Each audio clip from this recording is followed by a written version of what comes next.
महीनों में बदले और महीने सालों में। स्प्रूस इतनी खुश और मुतमईन हो गई कि रफ्ता रफ्ता उसे अपना पुराना घर और अपने माँ बाप, बहन भाई सब भूल गए। उसे अब कोई गम नहीं था, कोई कमी महसूस न होती थी। बस एक ख्वाबों जैसी जिंदगी थी जो समंदर की नीली गहराइयों में बहती जा रही थी। स्प्रूस की जिंदगी में एक दिन ऐसा आया जब अचानक उसे अपने वालिदैन और बहन भाई याद आ गए। एक बेकरारी उसके दिल में जागी और उसे ये जानने की शदीद ख्वाहिश हुई कि आया वो सब जिंदा भी हैं या नहीं।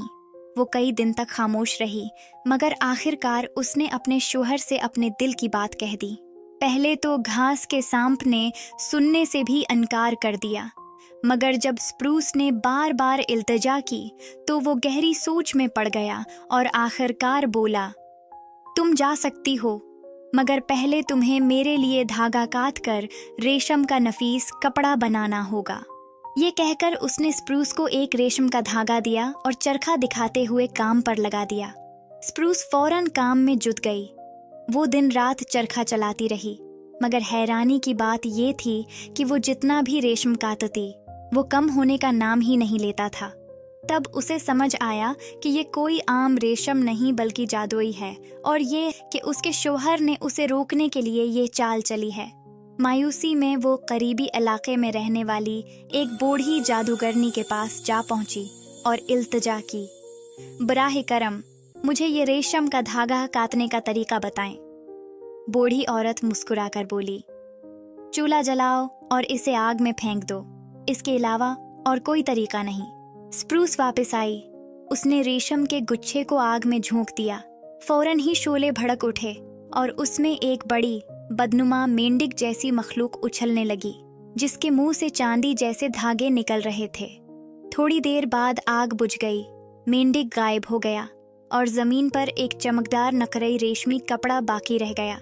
स्प्रूस ने वो कपड़ा उठाया और अपने शौहर के सामने पेश किया और उससे वापस जाने की दरख्वास्त की। इस बार घास के सांप ने एक और आजमाइश रखी।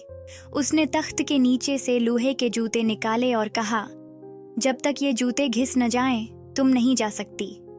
स्प्रूस ने वो जूते पहन लिए और पत्थरों पर पांव मार मार कर उन्हें तोड़ने की कोशिश की, मगर वो इतने सख्त थे कि उन पर कोई असर न हुआ।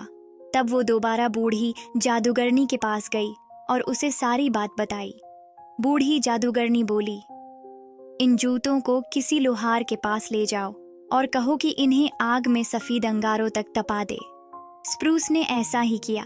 जब जूते अंगारों में जलकर नरम हो गए तो वो 3 दिन में घिस गए और उसने एक बार फिर अपने शौहर से इजाज़त मांगी।